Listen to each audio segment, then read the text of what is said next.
नमस्कार, माइंडफिट चैनल में आपका स्वागत है। अगर आपको लगता है कि आपका जीवन बेहिसाब विपदाओं और संघर्षों से भरा हुआ है और इसलिए आप सत्य और धर्म की राह छोड़ सकते हैं, तो कृपया इस संवाद को पूरा सुनें। महाभारत के सबसे दिलचस्प पात्र कुंती पुत्र कर्ण श्री कृष्ण से अपने जीवन के बारे में क्या शिकायत करता है और श्री कृष्ण उसे क्या जवाब देते हैं। वीडियो पूरा देख लेने के बाद आप जीवन में कभी किसी से अपने संघर्षों का रोना नहीं रोएंगे, क्योंकि तब तक आप जान चुके होंगे कि असली जीवन के मायने ही संघर्षों का मुस्कुराते हुए मुकाबला करना है। अब यह संवाद सुने। एक बार महाभारत के लोकप्रिय पात्र सूर्यपुत्र कर्ण ने भगवान श्री कृष्ण से पूछा, हे कृष्ण, कृपया मुझे बताएं कि मेरे जीवन को इतना दुखदाई क्यों बनाया गया। मेरा जन्म होते ही मेरी माँ ने मुझे त्याग दिया था। क्या अवैध संतान होना मेरा दोष था? गुरु द्रोणाचार्य ने मुझे सिखाया नहीं, क्योंकि मैं क्षत्रिय पुत्र नहीं था।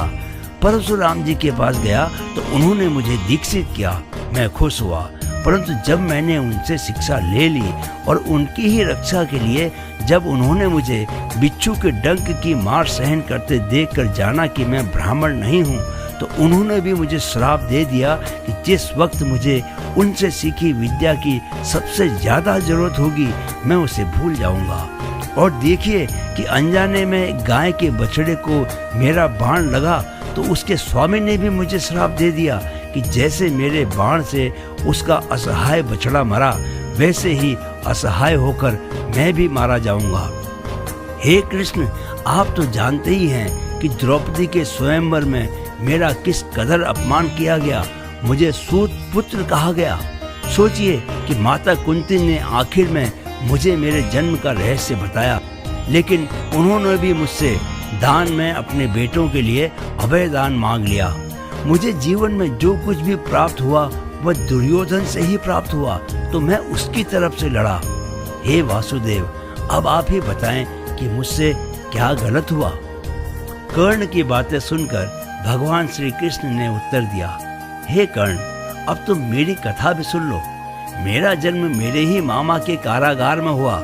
जन्म से पहले ही मृत्यु मेरी प्रतीक्षा में घात लगाई थी। जिस रात मेरा जन्म हुआ था, उसी रात को मुझे मेरे माता पिता से दूर कर दिया गया था। कर्ण, तुम्हारा बचपन खड्ग, रथ, घोड़े, धनुष और बाण की ध्वनि सुनते हुए बीता। मुझे गौशाला, गोबर, ग्वालों के बीच जीना पड़ा और कई प्राण घातक हमले झेलने पड़े। मेरे पास कोई सेना नहीं थी, मुझे कोई शिक्षा नहीं मिली थी। इतना ही नहीं, मुझे तानों और समस्याओं के बीच जीना पड़ा। कर्ण, जब तुम्हारे गुरु तुम्हारे शौर्य और शक्ति पर गर्व कर रहे थे, तब उस उम्र तक मुझे शिक्षा तक नहीं मिली थी।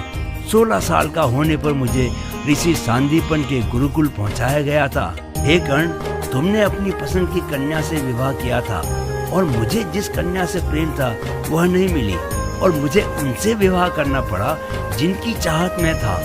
मेरे पूरे समाज को यमुना के किनारे से जरासंध के भय से हटना पड़ा और दूर समुद्र के किनारे बसना पड़ा।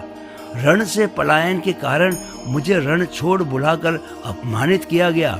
यदि दुर्योधन युद्ध जीतता है तो तुम्हें बहुत श्रेय मिलेगा, लेकिन सोचो, धर्मराज अगर जीतते हैं तो मुझे क्या मिलेगा?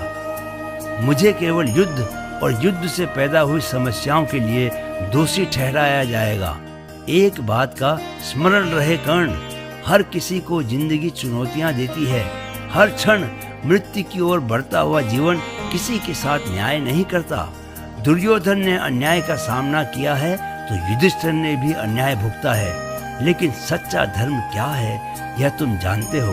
हे कर्ण, भले ही आपको जीवन में वह सब कुछ न मिले जिसके आप हकदार हो, भले ही आपने बेहद अपमान की जिंदगी जी हो, आपको इस बात की छूट नहीं कि इन सब चीजों के न मिलने के कारण आप अधर्म की राह पर चल पड़े।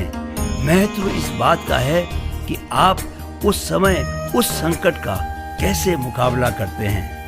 कर्ण और कृष्ण के बीच इस खूबसूरत संवाद से यह सीख लें कि जीवन में कितनी भी चुनौतियां हों, कितनी भी समस्याएं हों, तुम सत्य के पथ को नहीं छोड़ोगे और हर स्थिति में धर्म के पक्ष में खड़े रहोगे, तभी सही मायनों में आप अपने जीवन को सफल बना पाओगे। वीडियो देखने के लिए बहुत बहुत धन्यवाद।